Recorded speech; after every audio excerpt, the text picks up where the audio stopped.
Hello beauties, welcome back to the Jolie Beauty channel. If I am a little bit all over the place in this video, I do think I've had a little bit too much coffee today, so just bear with me. Coffee, coffee, coffee. By the way, look at my little mug. It's got my little Loki on. And me, but mainly little Loki. Isn't that the cutest little thing? So I'm going to show you in some really easy steps how to get a halo eye, and we're just going to be using one palette. Yeah, if you saw our last video, you would have seen the Radiance palette reveal.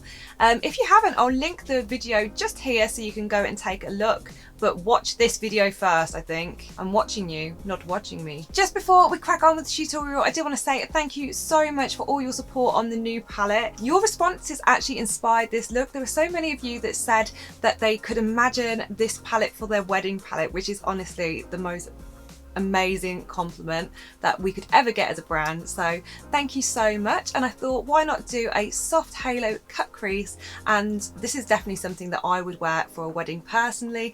So if you love a little bit of a glamour touch, then I'm going to show you exactly how to get it. So as ever, I've prepped my eyelid already. I've carved out my eyebrow. I've used the P. Louise base in Room 02, which is a nice soft colour, nothing too stark or white, as we're going in with some nice natural colours on top. If you are looking for the best brush out of the Mythical Dreamers brush set, then use the #1 brush to tap in the base. It sets it so perfectly and makes it super smooth. We're going to use 3 shades to create this halo look. To add the dimension, we need to use a light, medium and a dark shade.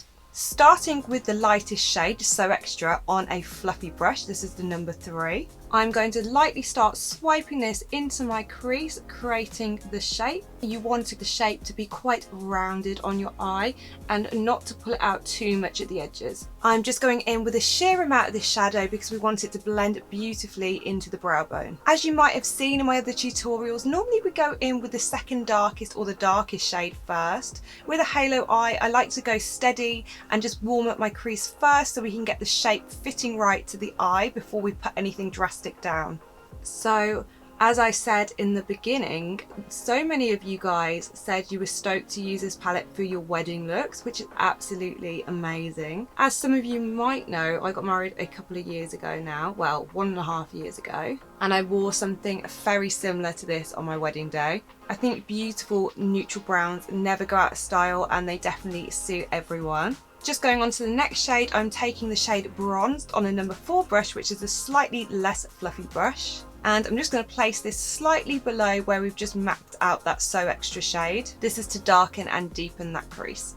So now my wedding's over. I'm just loving being the guest everybody else is. Absolutely love weddings. I've been to one this year already and I've got another 2 to go to. And I'm so excited. I'm planning my outfit. I'm getting my makeup ready. Oh, amazing. One of the weddings that I'm actually going to is in Ireland, and last time I went to a wedding in Ireland it was for my cousins and it was such good fun. The Irish know how to party, let me tell you. They sure know the crack, and that does not sound right when I say it. I needed like an Irish person to say that because it sounds a lot better. Sometimes crack causes cracks, but often it'll be crack that causes cracks when the crack gets too wide. I'm making sure just to get that colour right into the inner corner and on the outer corner as well. We want to get the colours really pigmented right there and right there to give that kind of halo look. The third and darkest shade is the shade Mysterious, and I'm going to use that on the #7 brush, and this is an even smaller brush. So what you want to do is get your brushes, find a large one for the crease colour, then a smaller one for the middle one, and then obviously for the darker one, as I just said, an even smaller one, and this will just make sure that your blend blends into one another perfectly. So this is the most important shade to pack on your inner and outer corner. This will give you the dimensional look of a halo eye. The next wedding I'm going to is actually a circus wedding.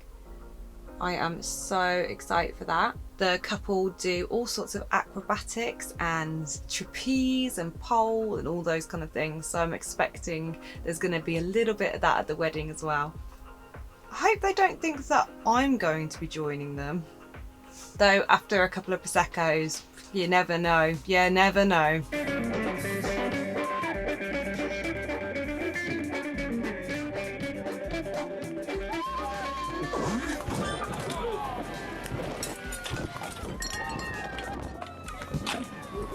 The next step is cutting the halo. I'm going to use a slightly lighter P. Louise base to do this. This is in 0.5 and I'm using a flat brush. So obviously it's quite important where you lay down the cut crease. The best way to do it, in my opinion, is by keeping your eye open, and you want to cut the crease right above where your iris is. So look at where your eye is when it's straight forward, and you want to make a cut crease just above it. Because I've got slightly hooded eyes, I like to go a little bit above where my natural crease is.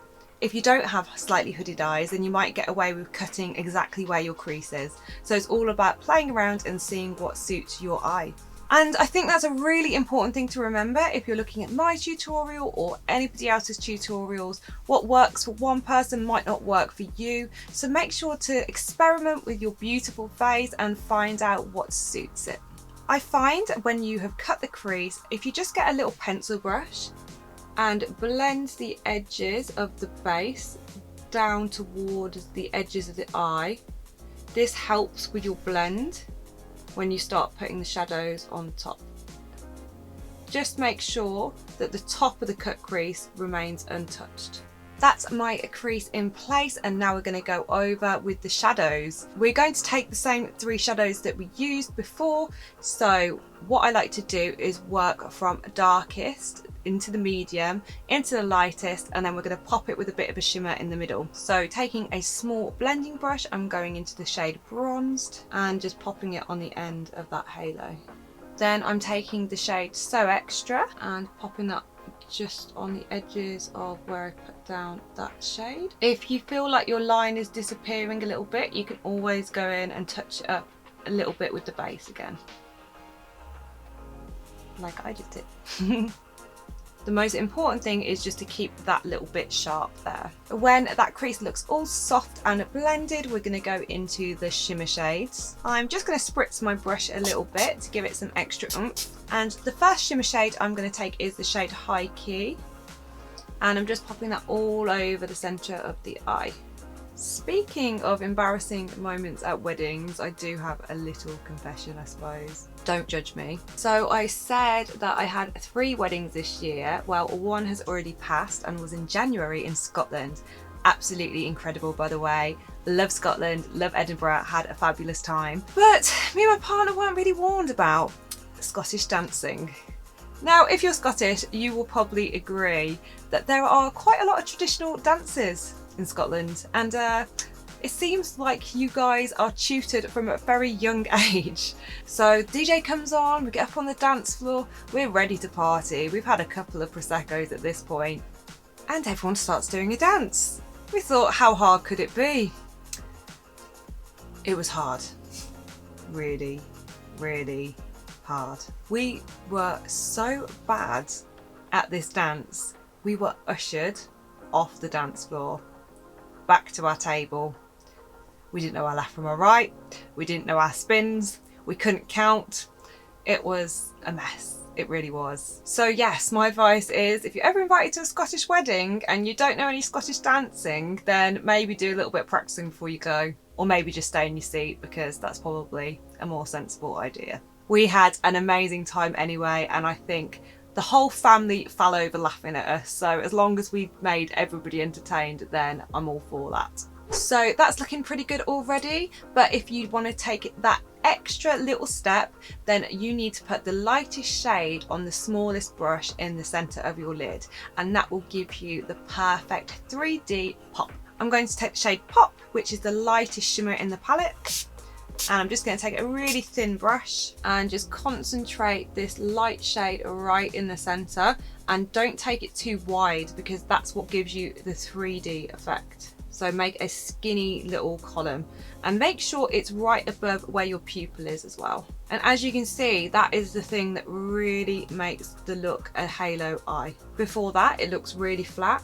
And then as soon as you lay that light shade down, everything just pops forward and looks really 3-dimensional. And it's just so cool being able to do this all with one palette as well.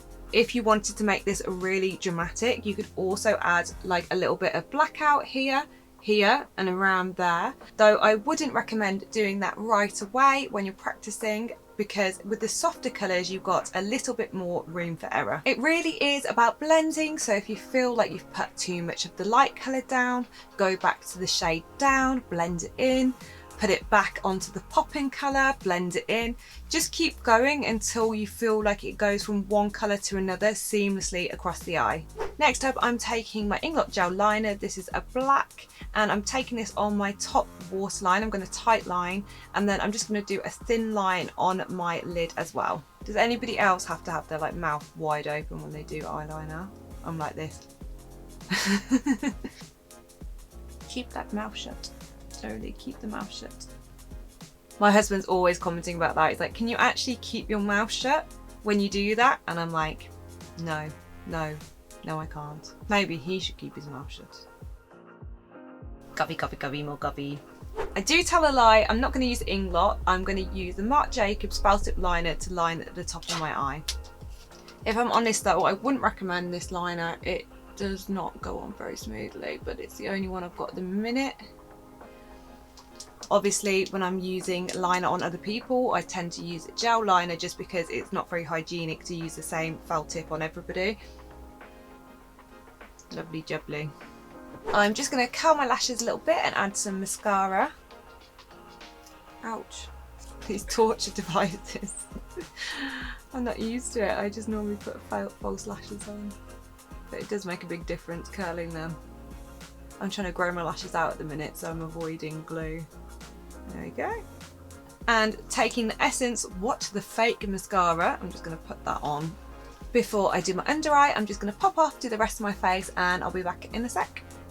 If you want to know any of the other products that I've used, they'll be in the description bar below. To complete the eye, I'm going to smudge the shade Mysterious underneath the lash line, joining it up at the corner here to make it a continuous look. I'm only going to take it 3/4 of the way across the eye. Oh, Loki bear. Sorry if you can hear Loki in the background. He's ready for his din-dins. And then taking a little fluffier brush, I'm just blending out the edges. A little bit of mascara on your bottom lashes and you're all set. And that's the final look. I hope you really enjoyed learning how to do this simple halo eye today. How cool that you can get this kind of look out of one palette. Pretty awesome, hey? I've had so much fun at doing this look for you. And if you've enjoyed the content, then make sure to hit the subscribe button, give me a big thumbs up, and turn on the notifications so you know when we upload. Also, I'm not sure if I mentioned this before, but Jolie Beauty does have a really active Facebook group as well. There's loads and loads of makeup addicts that come together, talk about products, show off their looks, and it's really good fun. So if you want to join, then make sure to look in the description bar and I'll have the link below. Thanks so much for watching, guys, and I'll see you in the next one. Mwah!